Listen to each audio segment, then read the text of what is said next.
Bonjour à tous et à toutes et bienvenue dans la tour de commandement, l'endroit où on adore parler du commandeur, ici Thibaut ou Erunim selon ce que vous préférez. J'espère que vous allez tous très bien. Eh bien, écoutez, cette semaine, on est là pour parler enfin de Jumpstart, et oui.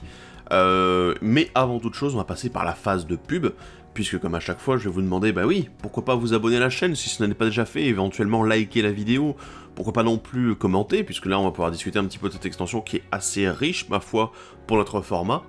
De plus, vous pouvez aussi suivre la tour sur les réseaux sociaux, sur Facebook, sur Twitter, sur Instagram, et je vous invite à le faire, puisque là, tous les jours, on vous diffuse la carte du jour, mais aussi, on annonce les différents lives, et on peut organiser, par exemple, sur Twitch, pour ceux qui ne sont pas au courant. Là, on a déjà fait, ce vendredi, un magnifique live de plusieurs heures autour de Game de Commander IRL, donc voilà, en vrai, en papier, à la boutique, la Grande Malle, bien sûr, et voilà, du coup, j'espère que ça a plu à ceux qui étaient présents. En tout cas, nous, on s'est beaucoup amusés. Sinon, vous pouvez aussi soutenir la tour sur Utip, sur Tipeee, en échange de quelques contreparties, en regardant les publicités, voilà, ou simplement avec un don tout à fait désintéressé. En tout cas, ça nous aide beaucoup, puisqu'actuellement on est en train d'investir dans pas mal de matériel pour améliorer encore le contenu de la tour, et vous permettre d'avoir des meilleures vidéos, tout simplement. Donc bon, on en profite, et voilà, on fait appel à votre générosité. Et du coup, par la même occasion, j'en profite pour remercier également tous les tipeurs actuellement qui nous soutiennent. Merci beaucoup à eux, et ils nous aident à faire tenir un petit peu tout ça en route, hein, voilà, à faire en sorte que ça tienne le coup. Surtout qu'en plus, on est en train d'investir actuellement dans un événement qui s'appelle le Week-end de la Tour, qu'on est en train d'organiser. Normalement, alors je vous ferai une vidéo quand ce sera officiellement tout prêt, tout ça, mais ça devrait pas tarder, hein, voilà, dans les prochaines semaines, les 2 prochaines semaines, ça devrait être annoncé. Mais en gros, ça va être un week-end les 21, 22 et 23 août, normalement, qui se déroulera à la Grande Malle à Reims. Donc du coup, si vous voulez passer un petit peu de vos vacances, voilà, ici, en Champagne, pourquoi pas, hein, voilà, venir faire un petit tour, pour jouer en commandeur du coup pendant tout le week-end, et avec un prize wall en fait, puisque vous gagnez des ticks à chaque game que vous faites, et puis du coup vous allez pouvoir avoir un prize wall auquel vous allez pouvoir récupérer de vieux boosters, des boosters plus récents, des cartes à l'unité, des accessoires, des goodies, la tour de commandement, etc., etc. Je vous ai prévu déjà pas mal de cartes assez exclusives, et en plus, voilà, bon, des trucs un petit peu durs à trouver, on va le dire. Donc voilà, j'espère que ça vous plaira. Je vous ferai une vidéo pour annoncer tout ça prochainement. Sinon, aujourd'hui on va parler de Jumpstart. Alors pourquoi est-ce que j'ai mis autant de temps à parler de Jumpstart? Parce que bon, ça fait déjà un petit moment que l'édition a été spoilée intégralement, bon voilà, ça fait 2 semaines. Bon déjà parce qu'on a eu les 2000 abonnés et que du coup j'en ai profité pour faire un petit peu des vidéos un peu plus spéciales et un petit peu plus pour fêter ça. Ensuite, parce que Jumpstart, en fait, actuellement ne va pas sortir tout de suite. Pour ceux qui le savent, peut-être pas, normalement Jumpstart était censé sortir au mois de juin, mais finalement ça a été repoussé à cause du Covid, bien sûr, et derrière, c'était prévu pour le 17 juillet. Le problème, c'est que, avec les imprimeries dans lesquelles, du coup, ils imprimaient les cartes qui n'ont pas été ouvertes pendant le Covid et qui n'ont pas fonctionné, toutes les éditions ont pris du retard. M21 a été imprimée en 4ème vitesse. Du coup, ça fait que techniquement, il y a encore des trucs qui sont pas au point. Voilà, par exemple, il y en a qui n'ont pas reçu les cartes promo. M21, on n'a pas encore reçu les cartes promo non plus. Il va y avoir en plus derrière les, du coup, la Jumpstart, mais aussi Double Masters. Donc du coup, en fait, ça fait que tous les produits sont en train de s'entasser et que du coup, les imprimeries, elles doivent fonctionner à fond les ballons en ce moment. Mais du coup, il va y avoir un retard. Normalement, la Jumpstart était prévu pour être le 17 juillet. Mais malheureusement, en Europe, ça va être décalé à une date ultérieure, donc ça peut être le 24 éventuellement, parce que bon, ça va toujours être un vendredi, hein. Soit le 24, soit le 31. Je ne sais absolument pas, pour le moment, on n'a pas eu de news là-dessus précise, mais ça a été repoussé, et du coup, voilà, c'est aussi pour ça que je me suis dit, je vais pas non plus m'empresser de faire une analyse de Jumpstart tout de suite. Donc voilà, j'ai pris un petit peu mon temps, tout ça, mais c'est vrai que c'est une extension qui est assez intéressante pour nous. Alors, Jumpstart, qu'est-ce que c'est? Parce que il faut quand même que j'explique à ceux qui ne sont pas au courant, ou ceux qui s'intéressent uniquement au commandeur et qui seraient passés à côté du produit. Jumpstart, en fait, ce sont des boosters de 20 cartes, qui sont en gros prédéterminés. On a en fait une liste des différents boosters existants pour Jumpstart. Il tourne autour de certaines thématiques, et en fait, pour chaque thématique, on a plusieurs exemplaires de chaque deck possible. Alors pour ceux qui ne comprennent pas bien, en fait, en gros, les boosters sont pas aléatoires dans la composition du booster, mais dans le thème du booster que vous allez pouvoir obtenir. C'est-à-dire que voilà, je vais prendre un exemple, on a un booster Angels qui existe, un booster Ange. Il existe 2 versions du booster Ange.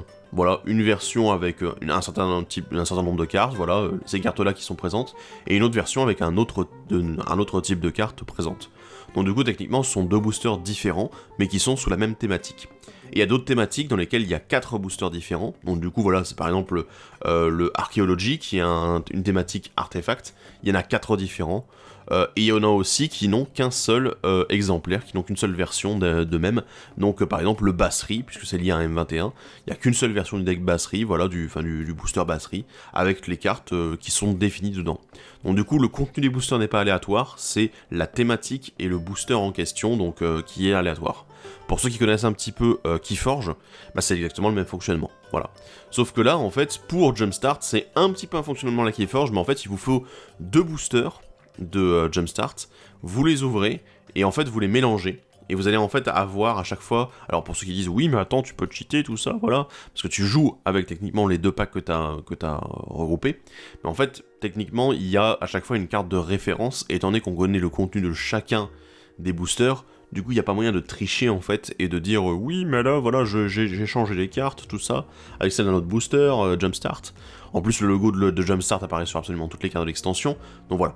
Il n'y a pas de souci à ce niveau-là. Et normalement, en fait, c'est en gros un mini scellé, c'est qu'il n'y a pas de questions à se poser sur combien de terrains je mets, est-ce que j'équilibre comme ça, parce que les terrains sont déjà dedans, les cartes sont déjà dedans, et en fait, vous avez juste à mélanger les 2 packs et jouer contre d'autres joueurs. Ça, c'est le principe de Jumpstart, comment ça va fonctionner. C'est vraiment un mini scellé, c'est facile à prendre en main, si quelqu'un connaît les règles de Magic, il peut simplement acheter ces 2 boosters, paf, les mélanger, et puis on est parti, on joue. Et ça, c'est assez intéressant, je vous avoue que même moi, je suis intéressé par le format, donc bon, voilà. Ça, c'est Jumpstart. Mais du coup, comme je vous ai expliqué, on a plusieurs thématiques avec soit 4, soit 2, soit une version différente de chaque thématique. Et le truc c'est que, en fait, du coup, on se retrouve avec, en gros, si on différencie chacun des boosters, même s'ils appartiennent à la même mécanique, à la même thématique, pardon, mais qu'ils sont composés de cartes différentes, il y a 121 boosters différents dans l'extension. Voilà. Ce qu'il faut savoir aussi, c'est qu'il me semble que les boîtes de boosters seront composées de 24 boosters. On a 121 boosters différents, et dedans, en fait, dans l'extension, on a énormément de cartes différentes. Alors, on a seulement 37 nouvelles cartes, bon, excepté les terrains de base, je les compte pas, parce qu'en fait, on a plein de terrains de base qui sont liés parfois à certaines thématiques, et donc, du coup, qui ont des visuels un petit peu spéciaux. Par exemple, on a un booster thématique Phyrexian, et du coup, le booster thématique Phyrexian, il a des marais Phyrexian, écrits en Phyrexian. Donc voilà, par exemple. Enfin, il a un marais Phyrexian, plutôt, je devrais dire. Donc voilà, c'est aussi le petit truc assez sympathique de cette édition. Donc, et on a au total 495 cartes dans l'extension, donc avec les terrains de base et avec les nouvelles cartes et les rééditions qui sont ô combien nombreuses. Je vais me permettre de faire tout de suite un disclaimer, parce que je vous ai dit 121 boosters différents. Il y a de très bonnes rééditions dans ces boosters, on va en parler tout à l'heure. Il y en a même que j'ai dû mettre de côté, parce que bon, c'était juste des bonnes rééditions qui sont bien, mais qui sont pas très bonnes, voilà. Donc bon, je les ai mis de côté. Mais également, je dois vous prévenir un petit peu pour ceux qui seraient tentés en fait d'ouvrir du booster juste pour ouvrir du booster et avoir les cartes qu'ils souhaitent. Je pense que Jumpstart n'est pas vraiment le produit adapté pour ça, puisqu'en fait, comme je vous l'ai dit, 121 boosters différents, dans une boîte vous en avez 24, techniquement vous touchez seulement un cinquième quasiment du contenu de l'extension, voilà. Alors vous avez probablement des chances d'avoir plusieurs fois le même booster, avec des bonnes rééditions et tout, ce sera bien, mais je pense que si vous voulez juste ouvrir le booster pour ouvrir le booster, c'est pas forcément la meilleure solution. Amusez-vous avec Jumpstart, c'est tout ce que je vous conseille, testez le format, et ensuite, si jamais vous en avez marre à un moment, que vous aimez pas ce pack là, vous pouvez très bien échanger des cartes avec un autre pote qui va en avoir marre de son pack aussi, et du coup voilà. Mais amusez-vous, faites-le plutôt pour jouer. Autant, moi ça m'arrive de craquer des boosters comme ça, de draft, comme ils les appellent, les draft boosters. Mais là, on est vraiment sur un format très particulier et sur un côté random très très très élevé. Alors après, à vous de voir comment est-ce que vous souhaitez, bien sûr, jouer avec ça. Donc vous faites comme vous le souhaitez. Voilà. Et moi, c'est un conseil que je vous donne. Et surtout, soyez pas non plus trop... trop motivé sur les rééditions, à vous dire « Oh mon dieu, les prix vont baisser, tout ça, je vais acheter ma boîte de booster et du coup je vais forcément avoir la réédition ».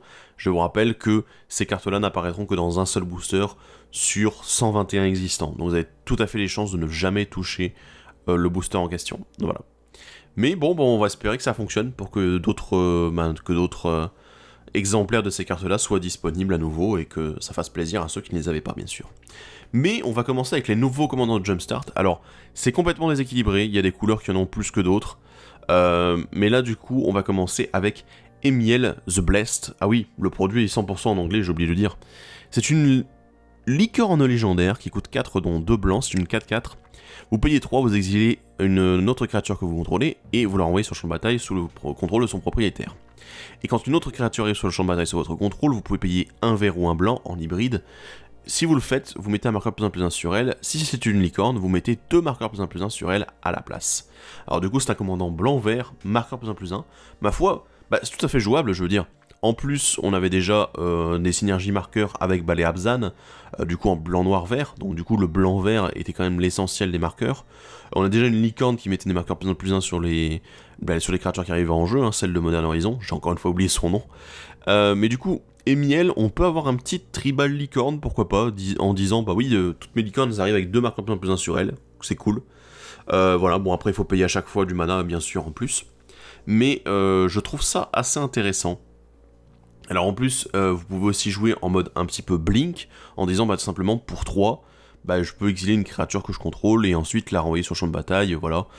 Sachant qu'il y a déjà des combos qui existent, hein. Je veux dire, voilà. Imaginons vous avez un hôtel d'Ashnod, vous avez une créature qui dit qu'elle fait 2 jetons quand elle arrive en jeu, techniquement en fait vous pouvez juste dire je fais mana incolore infini, et du coup j'arrête pas de blinker la créature qui fait 2 jetons quand elle arrive en jeu, et puis c'est fini quoi, voilà. Donc je vous assure, il y a vraiment des combos possibles, des grosses synergies, vous pouvez le jouer sympa tribal licorne, vous pouvez le jouer en mode blink sympa, et vous pouvez le jouer en mode blink combo, très intéressant. On a Bruvax the Grandiloquent, une créature légendaire humain et advisor, donc conseiller, qui coûte 3 dont 1 bleu, c'est une 1-4, et si un adversaire devait meuler une carte ou plus, eh bien en fait il meule à la place le double de ce nombre de cartes, voilà, à la place. Donc intéressant. Oui, alors pour ceux qui disent « Oh, mais attends, c'est un conseiller », oui, vous avez là le commandant qui pourrait jouer avec les pétitionnaires tenaces. Donc du coup, si vous aimez meuler, si vous aimez les conseillers, vous pouvez très bien jouer Bruvax de Grandiloquent. Sinon, mono bleu meule, j'aime pas trop. Je vous avoue que bleu-noir serait beaucoup mieux, puisqu'il y a de très bons sorts de meule en bleu-noir. D'excellents sorts de meule, je devrais dire même. Mais c'est vrai que ça fonctionne vraiment pas mal, il faut le dire. Juste simplement doubler la meule, ça peut être de quoi avoir un commandant qui rend la meule plus intéressante, mais qui enlève en même temps le noir, donc du coup ça peut être... Voilà, ça compense un petit peu. Inyaz, the Gale Force, légendaire créature, Legendary créature, donc créature légendaire Djinn, qui coûte 5 dont 2 bleus, c'est une 4-4 avec le vol, et en fait pour 3 dont 1 hybride blanc-bleu, les créatures attaquantes avec le vol gagnent +1/+1 jusqu'à la fin du tour, et quand 3 créatures ou plus que vous contrôlez avec le vol attaquent, chaque joueur gagne le contrôle d'un permanent non-terrain de votre choix, contrôlé par le joueur à leur droite. Donc voilà, c'est assez intéressant. Alors du coup, je disais dans la vidéo de M21, c'est dommage qu'on n'ait pas de commandant qui joue avec le vol, mais là oui, on en a un, et le pire c'est que ce sont les créatures attaquantes avec le vol, ce ne sont pas les créatures attaquantes avec le vol que vous contrôlez. Donc du coup, techniquement, vous pouvez aussi booster les créatures adverses dans le cas où ils commenceraient à jouer un petit peu, éventuellement, contre vos autres adversaires, et du coup, pourquoi pas inciter, faire un petit peu de politique avec. Je trouve que 3 pour faire un effet +1/+1 sur les créatures avec le vol, c'est tout à fait correct. Voilà, c'est vrai que ça pourrait être un petit peu élevé, mais ce que j'aime bien, c'est la capacité déclenchée en fait derrière, puisque techniquement, c'est vous qui choisissez les permanents qui sont pris par, les permanents non-terrain qui sont pris par vos adversaires. Vous pouvez éventuellement jouer avec des cartes qui peuvent avoir quelques désavantages, et dire, écoute, le joueur à ma gauche qui va prendre le contrôle d'un de mes permanents, je lui donne un truc de merde, pourquoi pas. Donc ça pourrait être intéressant. C'est vraiment sympa en fait, j'aime bien Inyaz. Je pense qu'il y a des choses à faire autour, mais voilà. Je pense que c'est un commandant sympathique, mais pas non plus extrêmement pété. Ormos, Archive Keeper, du coup une créature légendaire Sphinx qui coûte 6 dont 2 bleus, c'est une 5-5 avec le vol, et si vous deviez piocher une carte alors que votre bibliothèque n'a plus de cartes, à la place mettez 5 marqueurs +1/+1 sur Ormos, Archive Keeper. Et pour 3 dont 2 bleus, vous défaussez aux 3 cartes avec des noms différents, vous piochez 5 cartes. Donc du coup là on est vraiment sur un commandant qui veut piocher. Alors j'ai un petit doute par rapport à Ormos déjà, en fait parce que malheureusement c'est un peu le genre de situation très dangereuse quand vous dites oui je me mets en fait avec 0 carte dans la bibliothèque et puis on va arriver à l'étape de pioche et il y a quelqu'un qui vous dit oui moi en réponse je te détruis ton Ormos. Ah ok, alors du coup il faudra beaucoup de protection je pense pour Ormos, mais aussi je suis un petit peu dubitatif par rapport à sa dernière capacité puisque défaussez-vous 3 cartes avec des noms différents. Alors, certes, piocher 5, c'est très fort derrière, bien sûr, mais c'est plus... Il faut défausser 3 cartes avec des noms différents, mais généralement, ce qu'on va avoir tendance à défausser, je pense, ce sont des terrain. Et le problème, c'est que malheureusement, les terrains, s'ils ont le même nom, ça veut dire qu'il peut pas l'utiliser, quoi, voilà. Il peut pas les défausser. Donc, à voir en fait comment ça peut fonctionner. Éventuellement, pourquoi pas jouer un peu avec le flashback, avec des sorts qui peuvent se relancer depuis le cimetière. Je sais pas. C'est un petit peu compliqué pour moi, parce que bon, je vois pas vraiment comment est-ce qu'on peut faire pour avoir systématiquement des noms différents, alors qu'en plus on est en monocolore. C'est un peu complexe. Ensuite, on a Kels Fight Fixer, une créature légendaire Azra et Warlock. Alors j'ai oublié le nom en français du Warlock. Qui coûte 4 dont 2 noirs, c'est une 4-3 menace. Et quand vous sacrifiez une créature, vous pouvez payer un bleu ou un noir, c'est encore une fois un hybride, et si vous le faites, piochez une carte. Pour un de n'importe quelle couleur, sacrifiez une créature, Kels devient indestructible jusqu'à la fin du tour. Oui, bah alors, c'est pété. Honnêtement, on a déjà trouvé des combos en fait existantes. Je vais pas vous les révéler parce que j'aime bien vous laisser un petit peu réfléchir. Mais on a déjà trouvé des combos autour de Kels. Kels est extrêmement puissante puisque bon, en fait, on pourrait se dire c'est simplement un commandant aristocrate. Oui, mais sauf qu'elle est bleu-noir. Donc c'est intéressant, sur son identité colorée, on gagne le bleu. Qui, certes, vous pouvez vous dire, oui, mais c'est pas grand-chose. Oui, sauf que le bleu apporte des tutos supplémentaires, notamment les tutos à artefacts, qui nous donnent du coup des moteurs à sacrifice supplémentaires, notamment un en particulier, et c'est la base de beaucoup de combos, c'est Hôtel Phyrexian, puisque Hôtel Phyrexian vous permet de sacrifier une créature pour faire un mana coloré. Et du coup, avec ce mana coloré, qu'est-ce que vous faites ? Eh ben, vous piochez une carte avec la capacité de Kels.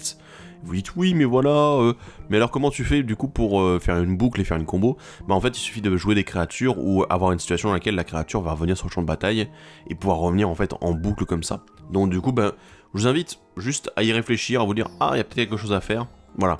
Mais en tout cas, Kels m'a l'air très très très intéressante pour un nouveau commandant aristocrate, mais en bleu-noir cette fois-ci, c'est vraiment original.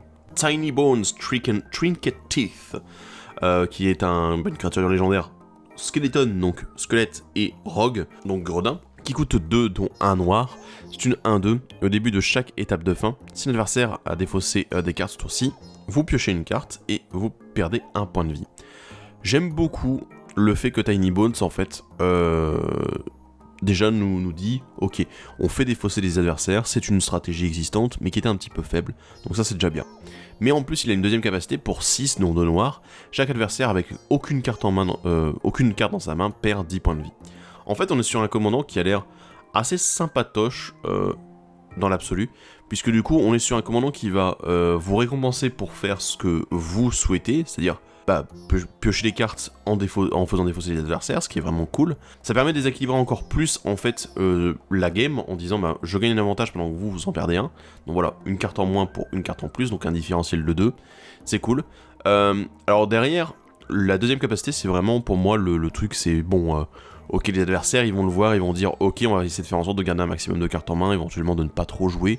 Tiny Bones en lui-même n'est pas très menaçant, c'est juste une 1-2, donc bon voilà. Il faudrait vraiment avoir des cartes à côté qui permettent de dire ok, maintenant je sors la grosse artillerie. Ce que j'aime pas trop dans Tiny Bones, c'est le fait qu'il soit mono noir. Alors oui, la défausse est essentiellement un mono noir, mais en fait on a de très bonnes défausses dans d'autres couleurs. On a également de très bonnes défausses, de commandants défausses en multicolore, je veux dire en Nicol Bolas, voilà le dévastateur. On a également, du coup, je vous en avais parlé, Nart, mais il y en a d'autres encore. Et du coup, c'est dommage de se couper toutes ces couleurs et de se dire je suis juste au mono noir. Bon voilà, l'essentiel est dedans dans cette couleur-là, mais c'est pas non plus le top du top. En rouge, on a quelques commandants, on a Muxus Goblin Grandy, une créature légendaire gobelin noble qui coûte 6 dont 2 rouges, c'est une 4-4. Et quand il arrive sur le champ de bataille, vous révélez 6 cartes dessus de votre bibliothèque, Vous mettez toutes les cartes de gobelin avec un coût converti de mana de 5 ou moins parmi elles sur le champ de bataille et le reste en dessous de votre bibliothèque dans un ordre aléatoire. Et quand il attaque, il gagne +1/+1 pour chaque autre gobelin que vous contrôlez. Bah écoutez, c'est assez intéressant.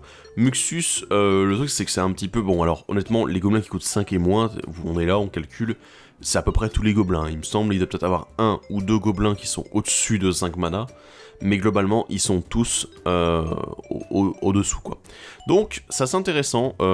Alors après, il faut vraiment espérer ne pas tomber sur des landes, ou voilà, enfin, vraiment essayer de faire en sorte de ne pas être dans une mauvaise situation à ce niveau-là. Donc pourquoi pas manipuler un peu le dessus de la bibliothèque. Alors après voilà, c'est intéressant, mais c'est juste un truc qui va nous permettre de cheater le coup de beaucoup de gobelins. Mais j'ai un doute en fait sur... Après, elle arrive tard dans la partie. Enfin c'est vraiment... C'est un peu compliqué en fait, parce que ça dépend vraiment de quel gobelin vous allez toucher aussi. Donc du coup je pense qu'il faut avoir des gobelins qu'on a envie de cheater en coup de mana. Mais après on est en mono rouge encore une fois, c'est un petit peu complexe. Et surtout, il n'y a pas de boost aux autres gobelins, c'est lui qui se booste lui-même, en fait, et du coup ça en fait quelque chose d'assez dangereux, parce qu'en fait, à part le réussir à le blinker, en fait, et le faire revenir sur le champ de bataille plusieurs fois, du coup, bah malheureusement, on est en rouge, il n'y a pas 36 façons de le faire, ça va être notamment avec le cabinet du conjurateur, bah c'est vrai que, malheureusement, je trouve qu'il tombe un peu à plat, parce qu'il va nous donner un avantage, et il faut juste espérer que les gobelins soient tous très efficients, en fait, dans le deck, pour que Muxus soit... Enfin, en fait, on tire un avantage de Muxus parce qu'on tire un avantage des autres gobelins qu'on va cheater en jeu. Voilà. Mais pas à lui tout seul. Parce que malheureusement, il va attaquer et il va se booster, ok. Mais c'est tout. Il peut être bloqué comme il veut. Il aurait eu le pétillement en plus, une capacité d'évasion, ça aurait été intéressant, mais là, non. Cette run, Hurlon General, une créature légendaire Minotaur et Warrior, donc guerrier, qui coûte 5, dont 2 rouges, c'est une 4-4, pardon. Et quand il arrive sur le champ de bataille, ou quand un autre Minotaur non jeton arrive sur le champ de bataille sous votre contrôle, créez une 2-3 Minotaur, donc du coup un jeton. Ok, et pour 3 dont un noir ou un rouge, donc c'est un hybride, les Minotaurs que vous contrôlez gagnent +1/+0 et gagnent la menace et la célérité jusqu'à la fin du tour. Ok, alors si vous voulez jouer un commandant Minotaur, je pense que vous allez trouver votre buddy, puisque là, en fait c'est extrêmement fort. Je veux dire, on remplit le board à une vitesse phénoménale. Déjà lui-même, hein, je veux dire, c'est pas juste une 4-4, c'est une 4-4 qui arrive avec une 2-3. Donc déjà pour 5 mana c'est très correct, c'est très bien. Et en plus derrière cet effet de boost qui dit oui ok voilà, pour 3 je donne à tous mes Minotaurs, hein, tous les Minotaurs, on retrouve un petit peu le même truc que le commandant vol.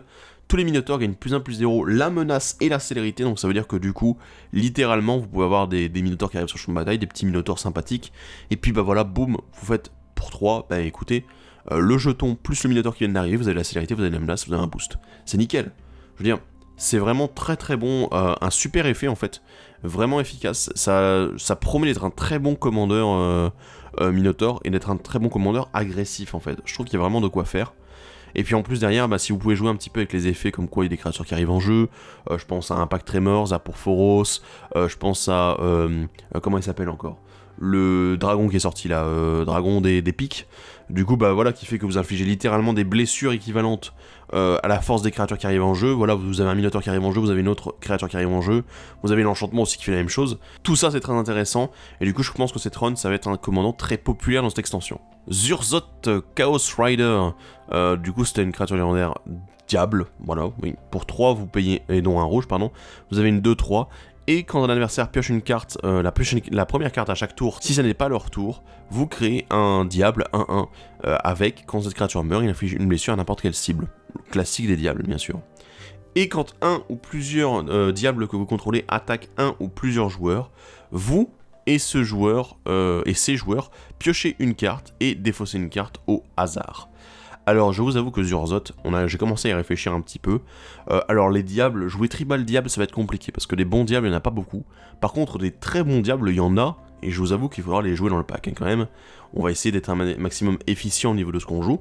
Mais ce que j'aime beaucoup derrière en fait, c'est le fait que vous allez jouer Will, vous allez jouer un petit peu la catégorie groupe hug, ou tout simplement vous allez faire en sorte de faire piocher les adversaires pendant votre tour, parce que c'est là où vous êtes le plus efficient. En multijoueur, du coup c'est à dire que pendant votre tour, ça n'est pas le tour d'aucun des adversaires. Et du coup, comme chaque adversaire va piocher une carte qui est la première pendant la première pendant un tour qui n'est pas le leur, du coup vous allez créer à chaque fois un diable en plus. Donc c'est vraiment très efficace. Pour ça, je pense effet de wheel, effet de loot aussi généralisé. Je pense aussi Temple Bell, par exemple la cloche du temple, qui fait que chaque joueur pioche une carte. Vous avez Mikokoro aussi dans le même genre. Vous avez aussi dans le même genre aussi l'asile de Geir. L'asile de la chaîne de Geir, pardon, qui fait du coup piocher des fossés. Tous les effets comme ça, en fait, vraiment très intéressants, qui vont vous permettre de rendre ultra efficient Zurzot, et qui fait que derrière, vous allez avoir un board qui va être buildé de manière ultra conséquente. Le commandant n'est pas cher, il est dans une bonne couleur pour faire piocher des fossés tout le monde, donc vraiment il y a moyen de faire en fait. Je pense que ça peut être très intéressant.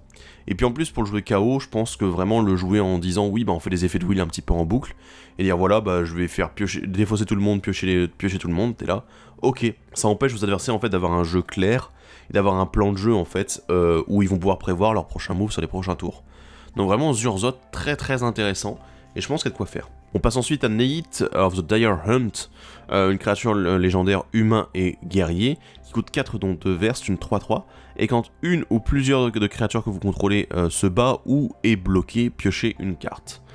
Et au début du combat pendant votre tour, vous pouvez payer 3, dont un rouge ou un vert, donc du coup c'est encore hybride. Et si vous le faites, vous doublez la force de la créature ciblée.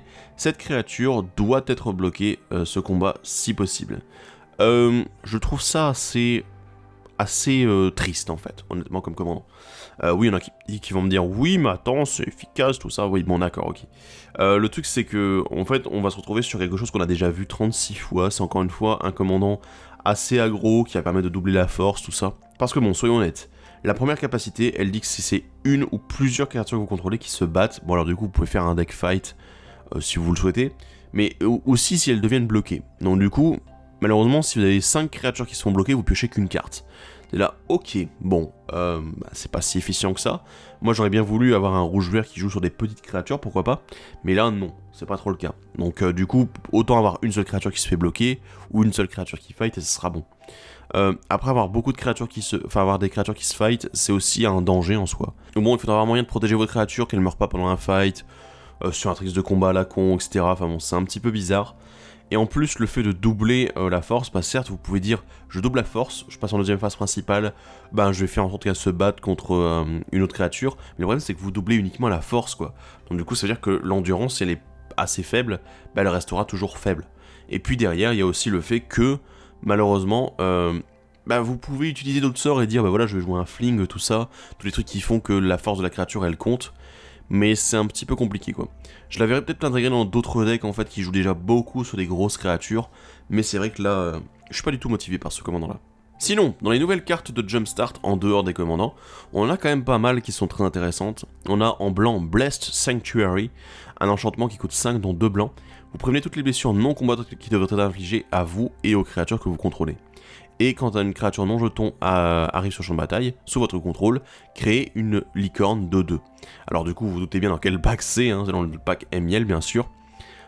Mais ce que j'adore en fait avec cette carte, c'est bah encore une fois on crée des bodies supplémentaires, un peu à la manière du commandant Minotaur. C'est voilà, j'ai une créature qui arrive sur le champ de bataille qui est non jeton, bah boum, je crée une 2-2 en plus. C'est vraiment intéressant parce que c'est le genre d'effet qu'on aime beaucoup en fait en commandeur, où bah plutôt que d'avoir des cartes à dépenser et dire je dois jouer beaucoup de sortes de cartes de créatures pour avoir un board, bah là en fait les jetons sont créés à côté en plus. C'est pour ça que les jetons sont quand même assez populaires dans le format.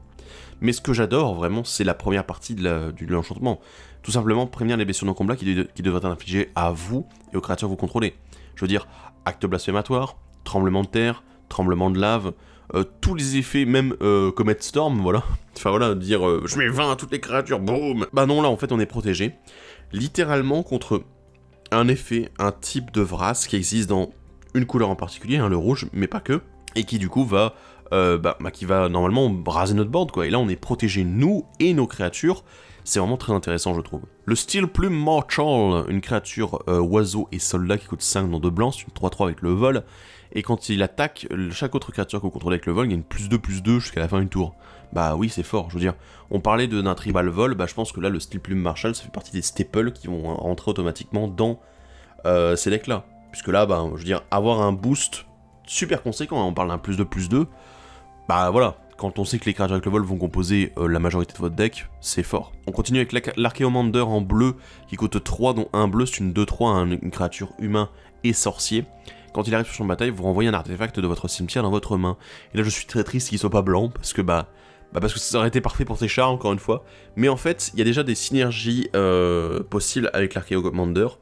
Et des combos probablement qui vont être trouvés, hein, voilà, autour de l'Archéomander, autour des jeux artefacts, etc. Ça peut être intéressant. Une carte, il faut garder un œil dessus, je pense. Corsair Captain, une créature humain et pirate 2-2 pour 3, dont un bleu. Et quand il arrive sur le champ de bataille, vous créez un trésor, et tous les autres pirates que vous contrôlez gagnent +1/+1. Alors là, je l'ai mis pour ceux qui aiment bien jouer pirate, je veux dire, on est sur un nouveau Lord Pirate, qui en plus, finalement il coûte que 2, puisqu'il va nous créer un trésor quand il arrive sur le champ de bataille. Vous pouvez aussi vous amuser à le blinker éventuellement, ce qui pourrait être intéressant si jamais vous avez des effets un petit peu de blink en continu, ou alors de réanimation. Du coup, c'est vrai que c'est quand même tout simplement une créature qui va nous permettre de créer des jetons. Et si vous jouez pas l'Harmonicus à côté, voilà, pourquoi pas jouer un petit peu là-dessus. Il y a potentiellement quelque chose qui peut être fait avec Corsair Captain. Scholar of the Lost Trove, une créature sphinx qui coûte 7 dont 2 bleus, c'est une 5-5 avec le vol, et quand il arrive sur le champ de bataille, vous pouvez lancer un éphémère, un rituel, ou une carte d'artefact depuis votre cimetière sans payer son coup de mana. Et si c'est un sort d'éphémère de rituel qui doit être qui a été lancé de ce non, si un sort d'éphémère de rituel a été lancé aussi de cette manière, et ben du coup et qui devrait être mis au cimetière, vous l'exilez à la place. Voilà, c'est tout simplement l'effet Snapcaster classique, enfin ou plutôt l'effet, je devrais dire, de la Girolk bleue. Mais là, en fait, on a en plus la possibilité de relancer un artefact. C'est intéressant, je ne sais pas encore quoi en faire de ce Scholar of the Lost Trove. Je pense évidemment que, pourquoi pas un Panharmonicus serait intéressant, parce que, pourquoi pas avoir un effet de blink, en fait, dire j'ai un sort de blink au cimetière, je vais le lancer sur Scholar of the Lost Trove, je vais éventuellement relancer un autre sort à côté, avec Panharmonicus, et du coup, ça va blinker le Scholar, qui va à nouveau refaire 2 fois son effet, et du coup, pourquoi pas... continuer à blinker, à tirer de la value en fait de ça. Ça peut être intéressant, mais je ne sais pas encore jusqu'où ça peut aller. Witch of the Moors, une créature humain warlock, donc c'est les psychagogues, 4-4 avec, qui coûte 5, donc 2 noirs.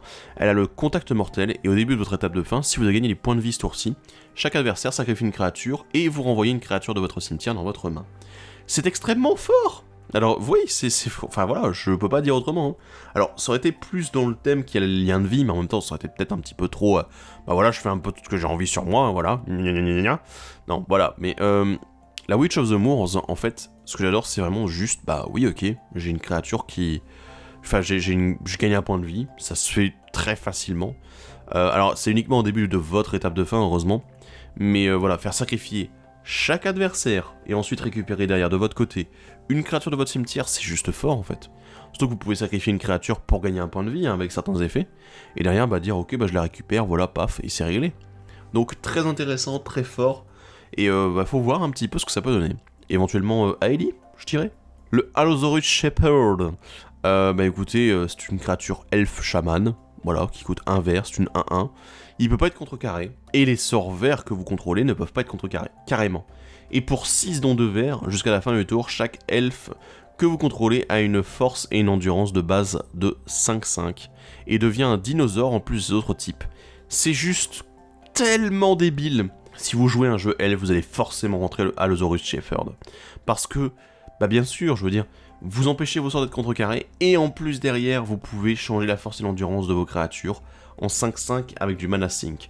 C'est super efficace, je veux dire. En plus, on a une réédition qui est très intéressante pour faire beaucoup de mana avec vos elfes, hein, vous en doutez bien. Donc voilà, c'est fort, c'est tout ce que j'allais dire. Branching Evolution, un enchantement qui coûte 3 dont 1 vert. Si un ou plusieurs marques +1/+1 devaient être mis sur une créature que vous contrôlez, à la place vous mettez le double. On avait déjà des effets comme ça qui existaient, mais là en plus c'est sur un enchantement, donc c'est vraiment très fort. Et écoutez, j'ai pas grand chose à dire, hein, les decks marques +1/+1 vont vouloir cette carte. Towering Titan, une créature géante qui est une 0/0 pour 6, donc 2 verts, et elle arrive sur le champ de bataille avec X marque +1/+1 sur elle, où X est le total de l'endurance de vos autres créatures. Vous sacrifiez une créature avec le défenseur, toutes les créatures gagnent le pétillement jusqu'à la fin du tour. Oui, Arcades, jeu défenseur, voilà, on y est. Parce que voilà, si vous voulez jouer avec des murs, paf, vous jouez avec des murs, vous avez une endurance assez élevée, assez vite. Hein, je veux dire, la dernière fois, j'avais calculé sur une game d'Arcades, à un moment avec 4-5 créatures, on arrivait facilement à 40-45 d'endurance totale. T'es là, ok, d'accord. Du coup, une 45-45, ça a l'air marrant aussi. Sachant qu'en plus, elle peut gagner le pétillement en sacrifiant une créature avec le défenseur. Hein. Donc du coup, ça peut être juste gros bourrin. Donc voilà, Towering Titan, on sait déjà où ça va être joué. Il y a également 5 terrains qui sont présents du coup dans les différents packs. Je les aime beaucoup ces terrains, ce sont les Thriving Lands, on va les appeler comme ça. Donc Thriving Bluff, Grove, Heath, Hyle et Moor. Alors en fait, ce qu'il faut comprendre, c'est que chacun des terrains, ils arrivent tous engagés. Et quand ils arrivent sur le champ de bataille, vous choisissez une autre couleur, une couleur autre que la couleur qui est déjà présente en fait sur le terrain. Parce qu'en fait, chaque terrain fait déjà un mana de la couleur d'une couleur, voilà. Donc ça va être rouge, vert, blanc, bleu ou noir. Là je le dis dans l'ordre des différents terrains bien sûr. Et en fait derrière, ce sont des bilans finalement. Enfin des bilans, ils sont pas fetchables bien sûr. Mais en gros c'est très adaptable, très flexible. Alors dans un deck bicolore systématiquement vous allez forcément choisir l'autre couleur qui est pas faite par le land. Mais imaginons dans un deck tricolore, 4 couleurs, 5 couleurs. En fonction de ce que vous avez besoin, vous dites déjà le terrain il me donne cette couleur là, mais en plus je peux choisir une autre couleur que j'ai pas encore ou dont j'ai besoin absolument maintenant, et je vais pouvoir simplement la choisir et du coup fixer un peu mon mana. c'est intéressant, parce que du coup, comparé à d'autres lands qui arrivent engagés, éventuellement qui vous font gagner un point de vie, voilà, ou qui font rien du tout, bah au moins ceux-ci, ils vous disent, ok, bah j'arrive sur le champ de bataille, et du coup tu peux fixer ton mana comme tu le souhaites, si jamais t'es à plus de 2 couleurs, voilà. Donc c'est intéressant, j'aime beaucoup. Je pense ça à sa place un petit peu de manière budget, et de manière intéressante dans les decks 3, 4, 5 couleurs. Voilà, donc écoutez, intéressez-vous à ces terrains-là. Dans les rééditions, je vais passer assez vite dessus, je vais éviter de vous détailler évidemment ce que font chacune des cartes, mais j'ai vraiment sélectionné le top du top. Alors bon, il est possible que des fois je laisse mon jugement personnel intervenir, donc voilà. Mais on va commencer avec Cathars Crusade, la croisade Cathar, parce que bien sûr, bah voilà, en plus on a Basri qui est non extension, enfin c'est juste, voilà, il y a tellement de choses qui se font avec Cathars Crusade, et c'est tellement efficace en fait, les jeux jetons, les jeux Winnie Wide avec beaucoup de créatures, c'est le genre de carte en fait qui peut juste déséquilibrer une partie en l'espace d'un tour. L'héritage du dueliste, bah oui, parce que c'est édité une seule fois, enfin techniquement deux avec la réédition dans les commandeurs Arsenal, pardon, pas Arsenal, le commandeur Anthologie, je vais y arriver, mais du coup, héritage du dueliste, très fort encore une fois, et surtout très politique, puisque ben ça se fait aussi pendant les tours adverses. Le Core Spirit Dancer, ben simplement une enchantresse, voilà, enchantresse qui va vous faire piocher à nouveau, très efficace éventuellement si vous voulez jouer Voltron autour d'elle. On a Linvala, Keeper of Silence, donc c'était une réédition de commandant, il y en a beaucoup qui sont réédités dans cette extension. Et Linvala, bah évidemment, là si vous voulez juste empêcher les créatures des adversaires d'activer leur capacité, c'est très fort. On a évidemment Pass to Exile qui est réédité, voilà, puisque ben exiler des créatures c'est bien, tout simplement. Même si on préfère Swords to Plowshare, mais voilà, c'est tout aussi intéressant. En bleu, on a Coastal Piracy, Curiosity et Kira Great Glass Spinner. Coastal Piracy parce que piocher c'est bien, et alors piocher en étant agressif c'est encore mieux, bien sûr. Curiosity parce que ben combo avec déjà Chabras Bralin, avec Niv Mizzet Parrain et Niv Mizzet original, The Firemind. Donc voilà, vraiment c'est très intéressant. Encore une fois, ça fait plaisir de la revoir hérédité ici. Kira Great Glass Spinner, bah parce que c'est fort, voilà. Hein, donc voilà, c'est juste de la protection énorme pour vos créatures. En bleu, on continue avec Rhystic Study, avec Talrand et avec Vedalken Archmage. Rhystic Study, ben voilà. Nouvelle, encore une fois, bah là, on l'a voir édité, mais avec la frame actuelle, avec la pastille, avec voilà, l'artwork qui a été un petit peu remis, recolorisé, c'est sympa. Toujours aussi efficace. Talrand, bah oui, classique Talrand, hein, bien sûr. Vedalken Archmage, parce que, ben, déjà, première réédition. Vedalken Archmage. Très fort pour les jeux artefacts, vraiment. On est sur Jhoira Abyss, pour ceux qui connaissent la deuxième Jhoira. Donc voilà, là on est sur un Jhoira Abyss qui fonctionne très très bien. En noir, on a Black Market, Blood Artist et Drana. Black Market, bah pourquoi ? Parce que toujours aussi efficace, même si ça a été réédité pas mal de fois, on est toujours content de le voir. Du mana pour les créatures qui meurent, nickel. Le Blood Artist, bah grand classique, voilà des decks aristocrates. Drana, Liberator of Malakir, parce que très efficace si vous voulez jouer aggro en mono noir. Ça fonctionne super bien en fait. Exquisite Blood de Ghoulcaller, Gissa et Gonti. Bah Exquisite Blood, on l'avait dit, hein, Vito, voilà, ce serait bien qu'Exquisite Blood soit réédité. Bah oui, il l'est, voilà, il est, Exquisite Blood est là. Donc voilà, très efficace pour la combo avec Lien Sanguin, mais aussi avec Vito. On a Ghoulcaller Gissa, bah évidemment parce que Ghoulcaller Gissa, pour du sacrifice de créatures, faire plus de zombies, tout ça, c'est assez efficace. Gonti, Lord of Luxury, ben, parce que c'est Gonti, donc commandant intéressant pour piquer les cartes adverses, toujours sympa. En noir, on a également l'ogre Slumlord, le Rise of the Dark Realms et Sheoldrel Whispering One, pardon. Alors l'ogre Slumlord, ben évidemment, c'est celui qui fait des rats quand vos créatures meurent. Très efficace du coup, encore une fois, pour les decks Aristo. Hein. Le Rise of the Dark Realms, bien sûr, c'est un gros spell, bon, j'ai toujours mes doutes dessus, j'aime pas trop, mais c'est quand même un gros spell de réanimation de masse de tous les cimetières pour vous. C'est cher, mais ça le vaut. Et Sheoldred, bah oui, Sheoldred, parce que ça peut être un très bon commandant, parce que c'est un des Praetors et qu'il est très efficace. Donc écoutez, encore une fois, on est content. En rouge, on a du dragon, et ça tombe bien parce qu'on a Dragon Lord Servant, on a Dragon Speaker, Shaman, et on a Etali, Primal Storm. Dragon Lord Servant et Dragon Speaker, c'est simplement des réducteurs de coups de dragon, mais ça fait toujours plaisir de les voir, surtout quand on veut monter son propre deck dragon. Etali, bien sûr, une très bonne réédition, on l'avait déjà dit dans Commander 2020, bien sûr. On a également des gobelins, et là on a Goblin Chieftain, Krenko Mob Boss, et l'Atlas Dragon Queen. Goblin Chieftain, encore une fois une très bonne carte, hein. Les gobelins qui sont encore plus agressifs, c'est toujours bien. Krenko Mob Boss, ben oui, faire plus de gobelins, c'est quand même l'un des meilleurs commandants gobelins qui existent, surtout en mono-raid. Et l'Atlas, ben, très efficace aussi dans les jeux de dragon, que ce soit dans les 99 ou en tant que commandant. Et la dernière carte du rouge, c'est Magma Quake, un éphémère du coup, comme vous le connaissez, celui qui inflige des blessures aux Planeswalkers et aux créatures sans le vol. C'est très efficace et encore une fois très peu réédité, donc on est content.